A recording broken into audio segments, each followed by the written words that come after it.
Fabio Ketglas, que es miembro de la Cámara de Diputados, es magíster en gestión de ciudades, es autor, además docente y también es especialista en desarrollo territorial y en urbanismo. Muy buenas tardes ya para esta hora, Fabio. Muchísimas gracias por tu generosidad para este espacio. No, buenas tardes a vos, Viviana, y a la gente de Magdalena. Es un gusto para mí estar con ustedes hoy. Bueno, que además, así virtualmente creo que es la primera, pero ya has visitado Magdalena en alguna oportunidad. Sí, sí, me invitó el intendente, estuve en el Centro Cultural ahí dando una charla sobre gestión territorial. Sí, Claro, fue antes de la pandemia, viste que la pandemia nos hace perder un poco la referencia sí, temporal. Ya ahora no tengo bien claro cuándo fue. sí, sí. Fue, me parece que hace un par de años, en el marco también de todo este desarrollo estratégico, ¿no? Que Sí, sí, Magdalena sí. presentaba. Bueno, Fabio, decía en el anticipo que íbamos a reflexionar, que nos ibas a invitar seguramente a reflexionar acerca de esta gestión de la pandemia, que no la gestionamos los ciudadanos en lo macro, pero que por allí no entendemos por dónde vamos.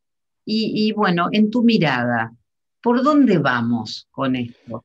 Bueno, la pandemia fue un shock a escala planetaria. eh, y fue un shock porque el sistema, digamos, de interacciones globales, para decirlo así, estaba preparado para un montón de cosas, para una devaluación abrupta del euro, del dólar, para un conflicto bélico, para un déficit de suministro de algún bien esencial que en algún momento, como pudo pasar con el petróleo o lo que fuera, inclusive estábamos preparados para tener noticias en relación a situaciones climáticas severas y adversas, pero estábamos menos preparados mentalmente, estábamos menos preparados institucionalmente y estábamos menos preparados como sistema de políticas públicas para este verdadero shock sanitario, shock biológico. Y eso también lo quiero explicar. Estábamos menos preparados porque en Occidente, sobre todo, venimos de las últimas décadas, de probablemente las décadas más asépticas de la historia de la humanidad. Digamos, hace muchas décadas en Occidente que le hemos ido perdiendo el miedo a las amenazas biológicas porque las hemos podido controlar en el último siglo gracias a la provisión segura de agua potable en las ciudades en general, a las vacunas y al estado de bienestar, ¿no? Entonces, si nosotros pudiéramos hablar con un bisabuelo nuestro, seguramente nos diría, hace 120 o 130 años atrás, que para él no era inusual enterarse de que alguien había muerto intoxicado, porque había comido un alimento en mal estado, lo que fuera. Sí. Eso nosotros lo perdimos de referencia, porque yo que tenga memoria no conozco a nadie de mi entorno, de mis relaciones que se haya muerto. Todo eso, todos esos avances en materia de salubridad, provisión de alimentos seguros, etcétera, nos fueron dando a todos los ciudadanos, a todos, nos fueron dando una sensación de seguridad y un olvido de que somos un sujeto biológico que está sometido a amenazas biológicas. Yo Entonces, cuando decía aparece, la otra vez que no es, no es un pensamiento mío, se lo tomé a Facundo Manes, eh, esto de que nos interpela y nos sitúa a darnos cuenta la dimensión de la fragilidad de nuestra especie, que a eso vamos, me correcto, parece, ¿no? exactamente, somos muy frágiles y nos hemos logrado organizar como especie, lamentablemente lo digo, ¿no? Hemos terminado con otras especies, producto de que tenemos capacidad de organización, inteligencia, pero somos biológicamente frágiles. Y la aparición del virus en noviembre del año 2019 en Wuhan, más o menos el sistema sanitario chino tardó un mes en darse cuenta de que no era una gripe común, que era un virus especial. En diciembre del año 2019 empiezan las primeras medidas. En enero, a fines de enero, ellos producen la primera cuarentena, ¿no? Una cuarentena sobre 70 millones de personas. En Occidente hubo toda una situación de que se pensó que era producto del autoritarismo político, etcétera, ¿no? Sí, sí. Cuarentenar a la gente, una cuarentena muy estricta, fuera de Wuhan, una cuarentena controlada militarmente. China, lamentablemente, ¿no? Hay que decirlo, China tarda en dar información a la Organización Mundial de la Salud, esa es una demora que le costó mucho al mundo. Pero bueno, por suerte el sistema científico tecnológico hoy tiene medios hay hoy una especie de Instagram de los científicos, donde cuando los científicos chinos decodificaron el genoma del COVID-19, lo pusieron ahí, entonces se pudo empezar en Occidente a trabajar en lo que en lo que son ahora las vacunas miren, esto es bastante loco. Se empezó a trabajar en la vacuna antes de tener en la punta del microscopio a un virus materialmente, o sea, con la información que se proveía desde China. Después, obviamente, se pudo hacer. Y la verdad es que, como la cuarentena de Wuhan fue exitosa, quiero decir, a las 3 semanas de la cuarentena los casos empezaron a bajar. Occidente, copiando la estrategia de Wuhan, empezó a tener una estrategia de cuarentena. Yo recuerdo, siempre lo digo, yo tengo una hija viviendo en el exterior, con la cual nos hablamos todos los domingos, que yo le decía, digo, hija, imagínate, 70 millones de personas cuarentenadas, era en ese momento la cuarentena más grande de la historia de la humanidad, en ese momento. Y un mes después nada más, había 3.500 millones de personas, 50 veces más, con algún tipo de restricción. Pero ¿qué pasa? Vos me preguntás sobre la gestión de la pandemia, yo fui a la situación del shock. La mayoría de los estados se pusieron en una posición de aprendizaje frente a este desafío, digamos. Es decir, cada mes que pasaba, pongo tiempo por meses, fuimos sabiendo más cosas, ¿no? O sea, en marzo del año pasado pensábamos que el contacto de superficies era terriblemente gravoso, la gente le pasaba alcohol a todos, etc. Con el tiempo, en mayo, junio, sabíamos que el 95% de los contagios era por vía aérea. Pero eso lo aprendimos en el tiempo. Aprendimos en el tiempo que eran las personas de edad las que eran más vulnerables que los jóvenes, o aprendimos en el tiempo, un montón de cosas fuimos aprendiendo en el Claro, tiempo. en el mientras tanto, los Mientras tanto, científicos nos iban por informando de eso, lo que ellos también iban evaluando. claro, por eso, es verdaderamente, y una de las cosas que se aprendió rápidamente, muy rápidamente, los estados se dividieron en dos. Los estados con una preferencia, digamos así, por sostener todo lo posible la normalidad, vamos a poner como ejemplo a Suecia, que le decía a la gente, lávense las manos, usen barbijo, mantenga distancia, pero no cerramos nada. La vida continúa, en un momento determinado tuvieron que cambiar de política porque el sistema sanitario estaba por entrar en colapso, pero ellos muchos meses, trataron de sostener lo más posible la normalidad. Eso fue un grupo de estados. Y otro grupo de estados dijeron, no, si nosotros dejamos circular normalmente la pandemia, colapsa el sistema sanitario, por lo tanto vamos a cerrar. Así se arrancó en el mundo. Por ejemplo, Brasil, mucho más permisivo con la actividad económica, Argentina, mucho más cerrado.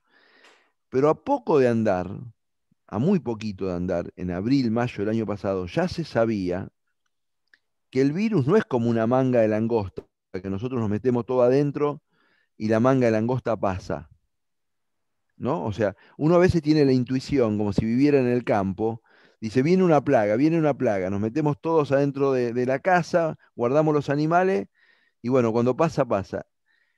El virus no funciona así. Entonces, hubo un esfuerzo muy grande en algunos países, esto es muy importante destacar, porque la gente aprenda a convivir con esta amenaza, como aprendemos a convivir con otras, como son los accidentes de tránsito, haciendo correctamente lo que tiene que hacer para que tenga el menor costo posible en términos educativos, económicos y sanitarios. En ese sentido, yo ahí diría, el gobierno en el arranque de la pandemia comete tres grandes errores para mí. El primero, que tiene que ver con las fronteras. El virus por algún lugar iba a venir.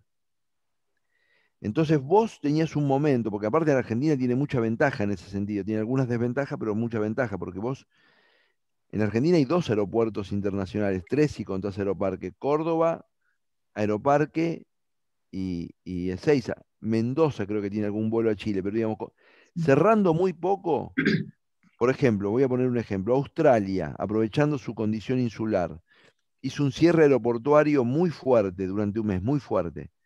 muy fuerte. Y después empezó a relajar, ¿no? Hoy Australia, un año después, con 25 millones de habitantes, tiene 1.000 muertos. 40 veces menos que Argentina, no 40%. 40 veces. Esos son 25 millones de habitantes, 1.000 muertos. Nosotros somos 45 millones de habitantes, 80.000 muertos vamos a tener esta semana. Entonces, primer error, el manejo de frontera. ¿Por qué se comete ese error? Porque se parte de una idea de que si nos cerramos, bueno, quizás vos pensás que hubo localidades sin casos hasta julio o agosto, sin casos y con la economía y las escuelas cerradas, sin casos. Sí, sí, sí, El sí. gobierno, Pensaba eso, ¿no? Que eso se cuánto lo perdonamos tiempo. porque decir, eso fue Sí, una reacción frente al miedo. Bien. Pero lo segundo que aprendimos es que si vos tenés un virus de mucha contagiosidad, con el que vas a tener que acostumbrar a la gente a convivir, porque tu problema en el fondo es que si la gente se va contagiando de a poco y en vez de contagiarse en 6 meses todos, se contagia en 4 años, el sistema de salud los puede atender a todos y la tasa de letalidad la bajás cuando viene la vacuna. Listo. Para eso, para aplanar lo que se llamaba en su momento, que Alberto Fernández lo decía, aplanar la curva, para aplanar la curva, vos tenías que testear, aislar y rastrear. Testear, aislar y rastrear. Testear, aislar y rastrear. Y el gobierno, cuando la tasa de contagiosidad daba baja, decía, no, no vamos a testear porque testeamos a 1.000 y nos dan 3 positivos, 5 positivos. Como comillas, estamos tirando la plata. Es paradójico porque ahora dicen, no vamos a testear, dice la provincia de Buenos Aires, porque hay mucho positivo. Antes porque era poco y ahora porque hay mucho. y bueno, pensaba, ¿no? Que seguimos reclamando los testeos, la llegada masiva de vacunas, porque Los te- ahora se termina el Pará que confinamiento. hasta las vacunas nos falta un montón, Viviana, pará. Sí, sí, Ahí se comete otro error. Era testear, rastrear. Y Argentina tenía que haber sido dividida en zonas para julio, agosto, septiembre. Hubiera habido mayor normalidad económica, etcétera. Sabiendo siempre que estábamos conviviendo con un virus, por lo menos, porque vos tenías una amenaza que tiene dos problemas. Vos no tenés remedio, ¿no? No tenés remedio para el conjunto de complicaciones físicas que te produce el coronavirus, no hay un remedio específico, y no tenés vacuna para prevenir, ¿no? No tenés ninguna de las dos herramientas que la medicina usa siempre, o previene o cura. claro, sí. No puede curar, no puede prevenir.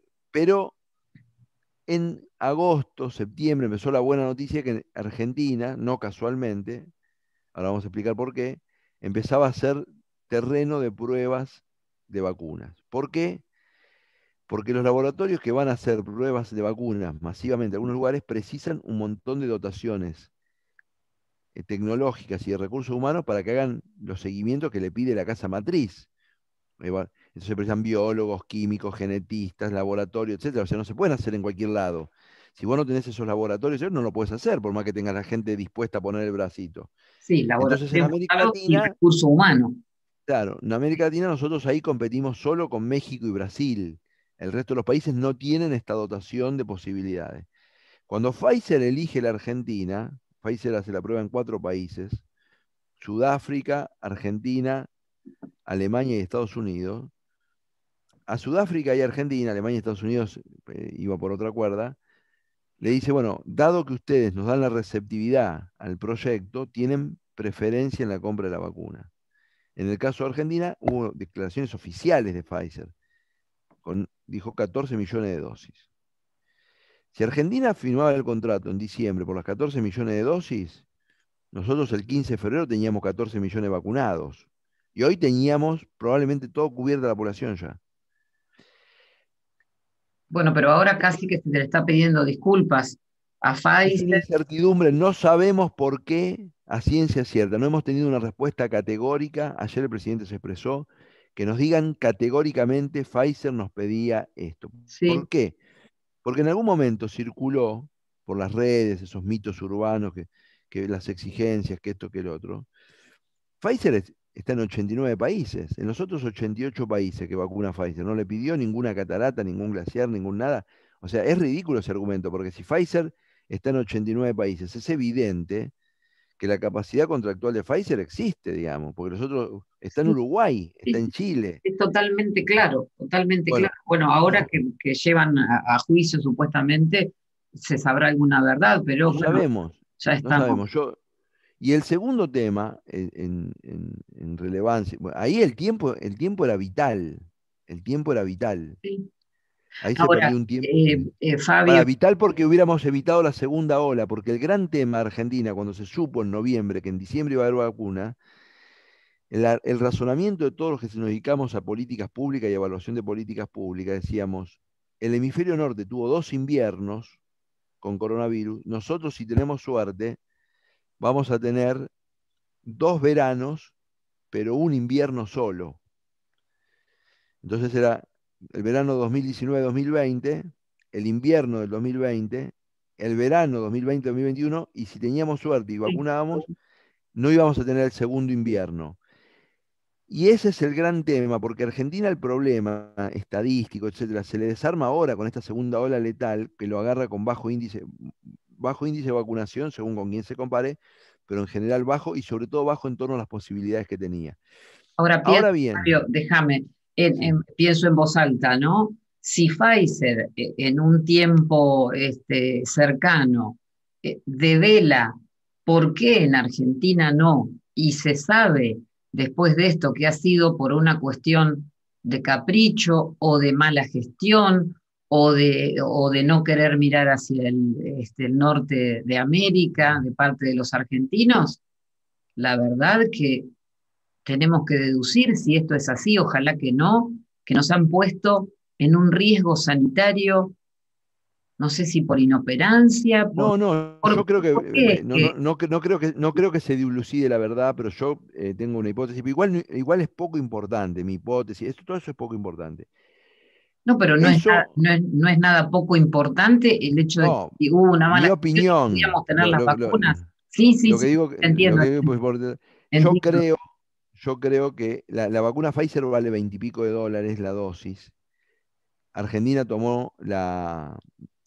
cometió un error ingenuo. Esta es mi hipótesis. Bueno, la vacuna AstraZeneca vale menos de 5 dólares. ¿Por qué vale menos de 5 dólares? Porque la Universidad de Oxford, que es la que la desarrolló, le impone a toda la cadena de valor, a los distribuidores, a lo que hacen, que sea sin fines de lucro. ¿Qué pasa? Es muy lindo, suena muy lindo esto a los oídos de todo el mundo. Bueno, vos vas a producir las vacunas, vas a cobrar el costo de la producción, pero no vas a ganar plata con esto. Es sin fines de lucro. Vos lo vas a distribuir Sí. avión a todo el mundo con cadena de frío, pero sin fines de lucro. Todos firman con Oxford. ¿Qué pasa? Cuando vos vas a comprar un filtro para hacer las vacunas, vale 100 pesos. Tengo 1 millón de filtros, 100 millones. Viene atrás Pfizer y dice, yo te lo pago 200 millones. El productor de filtros se lo vende a Pfizer.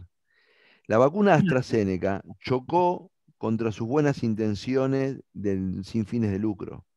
En este momento de alto estrés, donde todos los laboratorios están comprando todos los insumos al precio que sea, porque lo importante es poner vacunas en el mercado, porque los estados tragan las vacunas como un dragón, AstraZeneca con su estrategia sin fines de lucro se queda siempre al fondo de la cola. Entonces, era obvio que eso iba a pasar así, era obvio, Y porque el hecho de haber por ahí, mm, no sé si es el término, pero que el gobierno no haya socializado y que la oposición no se haya despertado ante esto también, bueno, de capitalizar directamente desde Nación la compra de vacunas, esto no ha sido también algo que bueno, nos perjudicó originalmente, muchísimo. originalmente el gobierno siguió adelante una estrategia que es la estrategia que más o menos siguen todos los países del mundo de centralizar la compra. Sí, sí. Pero ¿qué pasa? Los países del mundo que centralizaron, vamos, el ejemplo, no quiero poner el ejemplo extremo de Israel, centralizan la compra, pero la hacen efectiva. Entonces vos ves que las cosas llegan, entonces el mundo dice, centraliza la compra, la Unión Europea peor, porque la compra la hizo la Unión Europea, ni siquiera los estados. No, no, claro, bueno, pero llegaron las vacunas, claro, Exactamente lo que te quiero claro, decir. Tu sí, estrategia de después llegaron las vacunas, centralización, genial, claro, claro, tu estrategia de centralización sirve si vos vas produciendo resultados. sí, Argentina lo encontró el mes de marzo, vamos a poner como el límite el mes de marzo, que después ya viene el frío, digamos, viene el otoño, con 5 contratos, Sinopharm, Sputnik, Sinovac, AstraZeneca, etcétera, 5 contratos. Contra Chile, en el mismo mes de marzo, tenía 19 contratos firmados. Entonces, hubo países que tuvieron una estrategia, es decir, sí, yo centralizo, pero, perdón, quiero decir, te voy a dar una buena noticia porque para que el que escucha también tenga una buena noticia. En el mundo hay 60 laboratorios que están ensayando vacunas, muchas de las cuales ya están en fase 3. O sea, nosotros nos vamos a enterar todas las semanas, dentro de un mes, que Bayer produjo una vacuna, que Merck produjo una vacuna, y en la medida en que los países, ahora en ese sentido es un gran desafío la India, pero en la medida en que países muy densamente poblados, como Estados Unidos, van cerrando su ciclo de vacunación actual, el tema de la provisión de vacunas tiende a relajarse, porque es un dragón que ya para. Claro, sí, O sea, sí, sí. o pasa a tragar más suavecito, digamos, ¿me Sí, entendés? sí, sí, sí, sí, Entonces, la Unión Europea en este momento, alcanzando estándares del 50% de cara al verano, diciéndole a la gente menor de 45 años que puede vacunarse, pero que le da varias fechas, ya porque, ¿qué pasa? Cuando llegás al 40% de la población vacunada, aunque sea con una dosis, baja la presión sobre la terapia intensiva, porque vacunaste a los que iban a la terapia intensiva a las 3 semanas. Baja la presión sobre la terapia intensiva y podés gestionar mucho mejor un montón de cosas. ¿Qué está pasando? Eso es lo que está pasando en Gran Bretaña, es lo que está pasando en los países, ¿no? Es lo que pasó en Israel. En Israel, cuando llegaron al 40% de la vacunación a las 2 semanas, la terapia intensiva se empezó a vaciar, porque la gente iba saliendo y no entraban nuevos. claro, Empezó sí, a vaciar, se empezó a vaciar. Entonces, sí. ahora, todo este relato que te estoy contando yo muestra varias cosas. Una, muy importante, que este no es una crisis sanitaria, esto es una crisis sociosanitaria. Por eso el gobierno cometió un enorme error de rodearse en una mesa con infectólogos, sanitaristas. En esa mesa tenía que haber sociólogos, educadores, expertos en salud mental, expertos en logística, economistas, etcétera. ¿Por qué? Porque Argentina ahora Claro, tiene una, para tiene una atacar desde pandemia de todas las depresión aristas. juvenil. Sí, Pero por supuesto, claro, claro. nosotros hablamos mal de los runners, que ahora sabemos que no genera ningún problema en una actividad al aire libre solo, o sea, cero riesgo, cero riesgo. Ser runner es cero riesgo. Y hubo gente que entrena, yo tengo amigos, en el caso de mi amigo, es un amigo que anda en bicicleta todos los días, por recomendación médica, porque le hace bien, lo pone bien ánimo. Amigos que cayeron personas que cayeron en la depresión, porque estuvieron encerrados un montón de meses, cuando querían practicar una actividad de cero riesgo. Cero riesgo. Sí, Entonces, eso espérate, también. porque el dilema, Viviana, esto es muy importante, no es que el gobierno es responsable y la oposición irresponsable. Dejar encerrado a una persona que te está reclamando una actividad de cero riesgo es muy irresponsable, muy. Mandar a cerrar un negocio de una actividad con protocolo que no contagia, donde vos podés poner una mampara, usar el alcohol en gel y atender en una marroquinería, es muy irresponsable. Es muy irresponsable hacer quebrar ese negocio. Claro, sucede Entonces, que en este mientras tanto, en este desandar y transitar cada uno de los días y los meses y un año y medio que ha pasado, nos han ido inoculando diferentes situaciones y los ciudadanos, yo no soy de las que me conformo ni de las más tranquilas, pero bueno, como mansamente también hemos tenido que acatar cada norma porque pero que estamos está hablando, muy lo bien, está pero Viviana, diciendo no, nada más perdón. y nada menos que el presidente de una nación, ¿no? No, pero es que está muy bien que la sociedad argentina haya mostrado ese signo institucionalista, te diría Sí, yo, sí, sí. de cuidarnos, de respetarnos. Y yo, Fabio Ketlas, te lo tengo que decir, soy muy cuidadoso con la distancia, con el barbijo, con las manos. Tengo un hijo asmático, tengo temor por él, tengo una madre de 86 años que no la pude ver semanas completas, por suerte ahora tiene una dosis, me volvió el alma al cuerpo, y creo que tenemos que serlo.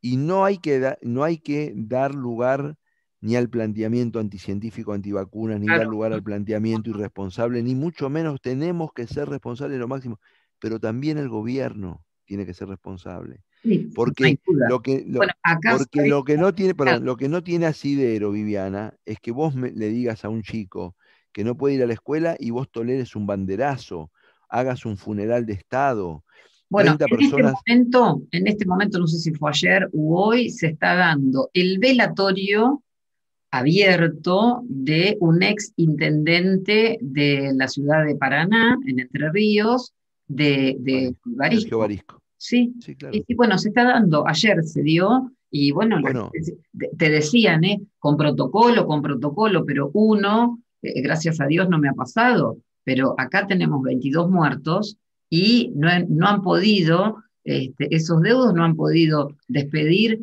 es que como... eso se torció No, con el velorio de Maradona, porque ¿qué pasa? Yo y te voy a las decir esto. incoherencias, Fabio, discúlpame, las incoherencias que hemos planteado en la agenda desde aquí también con las visitas a las unidades penitenciarias, que no estamos en contra de las visitas, pero si estamos 9 días confinados, una incoherencia que desde el Ministerio de Justicia y Desarrollo de la provincia, bueno, está bien, ayer nos explicaban que es por una apelación que hicieron ante la justicia, uno de los internos, pero bueno, también podríamos haber hecho una misma presentación ante la justicia cualquiera de los ciudadanos, entonces Magdalena no podría haber estado confinada. O sea, son incoherencias que nos cuesta a los ciudadanos comunes, ¿no? Esto coincidiremos, obviamente. No, pero Viviana, yo te voy a decir una cosa. ¿Qué pasa? No, no lo sabemos, es contrafáctico. ¿Qué hubiera pasado si cuando falleció Maradona, el presidente sale en cadena nacional? Se trata de un ídolo popular, con independencia de que el que le guste el fútbol, no le guste el fútbol, le guste Maradona, no le guste Maradona, es inocultable que es una personalidad que trasciende los cariños personales o lo que fuera. Y dice, cuando termine la pandemia vamos a producir una ceremonia con la dignidad que Maradona, según el Ejecutivo Nacional, merece, en las mejores condiciones, etcétera, etcétera, pero que ahora, como estamos en pandemia, vamos a gestionar junto con la familia una ceremonia pequeña, familiar, íntima, etcétera, dadas las restricciones existentes. Yo creo que si el presidente hubiera tomado sistemáticamente posicionamiento de ese tipo, hoy sería un líder de Pero, porque el seguro, problema, sí, el problema es que el problema es la idea, se puede conducir con rigor cuando uno tiene una cierta ejemplaridad. Entonces yo reivindico mucho a nuestros intendentes, ahí lo conozco a Peluso, reivindico mucho porque ellos, que son políticos sin Photoshop, porque la gente los conoce en primera persona, saben qué aliento tiene, si tienen capa, si no tienen capa, a dónde se juntan con los amigos, a qué escuela fueron a estudiar, etcétera.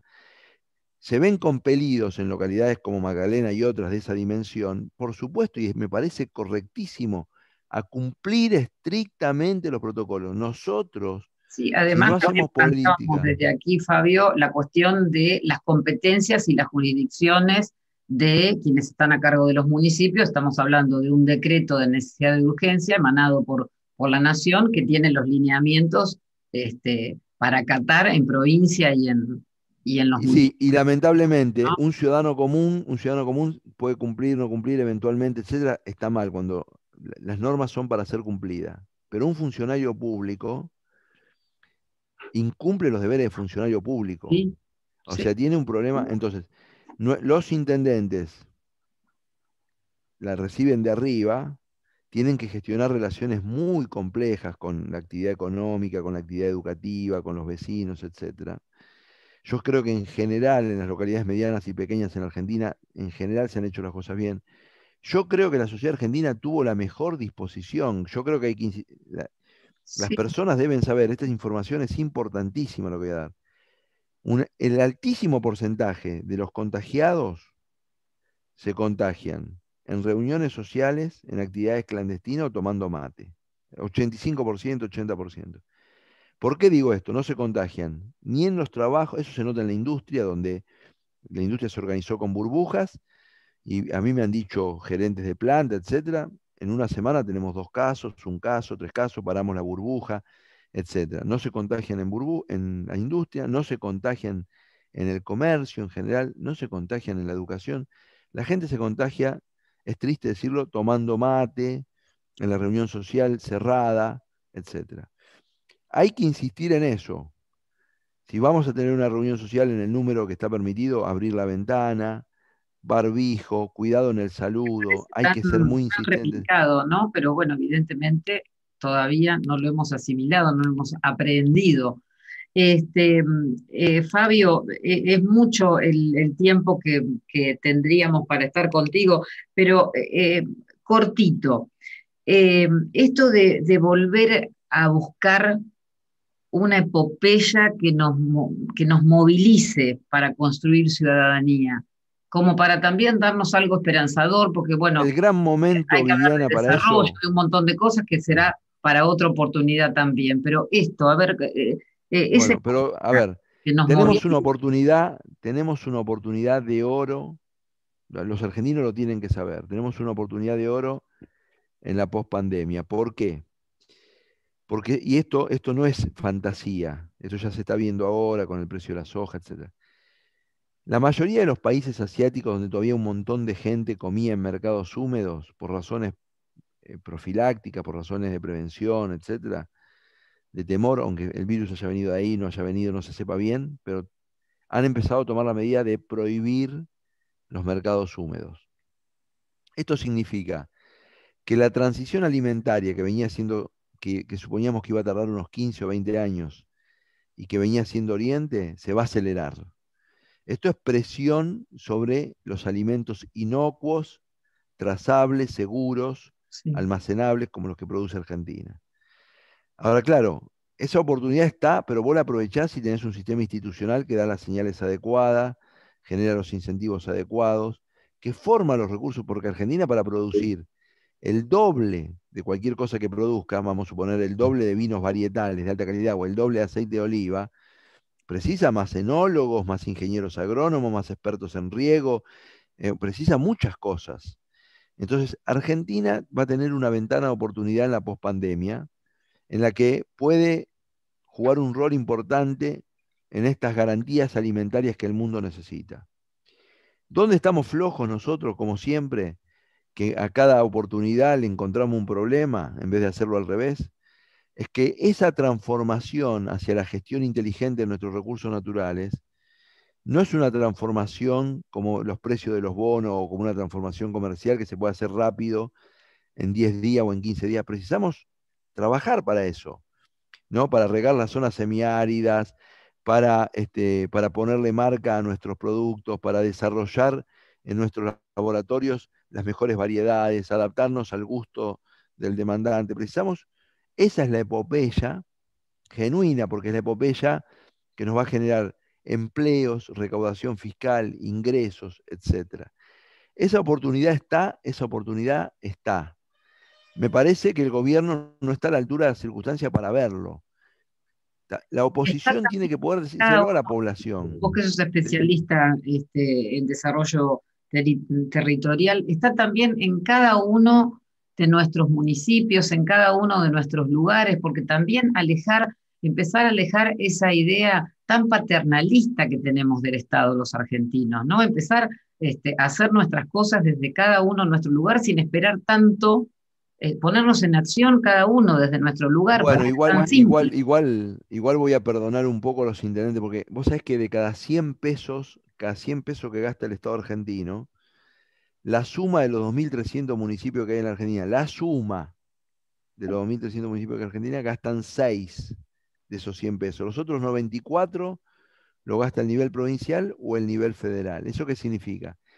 Que tenemos municipios muy demandados en materia de actividad, de promoción del desarrollo local, relativamente con bajo financiamiento. Nosotros precisamos, como efectivamente vos bien decís, abandonar ese paternalismo y precisamos municipios más activos en la promoción del desarrollo local, pero tenemos que rediseñar nuestro sistema fiscal, ¿no? Claro, Dándole a nuestros intendentes. el federalismo real, ¿no? Porque si no, nos quedamos ahí con la cuestión fiscal, con la cuestión de la coparticipación, nos falta identidad también a cada uno de los lugares, más allá de que todos Sí, somos argentinos, pero bueno, ese federalismo, esa autonomía, sentimos que no se da tanto. no se da tanto, somos un país que se ha ido centralizando ¿Sí? en facultades. Este es un gobierno particularmente centralizador. La pandemia era una oportunidad, para armar un equipo técnico central y 24 por provincia para llevar adelante el monitoreo mucho mejor, y no se lo aprovechó. Yo creo que ese cambio de cultura política que reclamás, con el que estoy 100% de acuerdo, tampoco no es una sola decisión aislada, es una construcción. Nuestros intendentes, así como yo los defiendo siempre, siempre también tengo que decir que cuando van a ver a un gobernador, no importa en cuál gobernador, en qué provincia, siempre quieren más recursos y no quieren más facultades para gestionar con el gobierno provincial la solución de un problema. Claro, Siempre piden la plata, sí, ¿no? Es como el chico de 15 que le dice al padre, dame la guita, ¿no? Y entonces el padre dice, bueno, lavame el auto, ganátela, ¿viste? claro, claro. Limpiar el jardín, qué sé yo. Sí. La Entonces, idea tenemos esta que empezar, de tenemos Alberti que empezar a pensar de en gobernar soluciones era juntos. poblar, ¿no? Que Sí, sí, también sí, se Alberti. ha derivado para cualquier otro lado también, ¿no? Que, hablando de esto del federalismo y de las autonomías. Fabio, se nos agota el tiempo del Zoom. Vamos no te voy a comprometer al aire porque has sido muy generoso en seguir No, pero estoy para esto. cuando llamen, porque yo, Sí, la verdad que a mí me gusta mucho esto, me gusta mucho poder hablar así. Te agradezco muchísimo, fue una no, nota muy por linda para favor. mí. Bueno, bueno, pero nos quedó mucho post pandemia, el desarrollo, si somos capaces los magdalenenses de emerger realmente con lo propio, con nuestra identidad que todavía estamos viendo qué es lo que somos. Bueno, hay mucho, así que te voy a volver a convocar y te agradezco enormemente este momento en viernes, así distendido que también nos damos este gusto aquí en la 100.9 y en Videocable Magdalena, Fabio. Un gustazo, gracias Un Viviana y abrazo. gracias a todos los de Magdalena.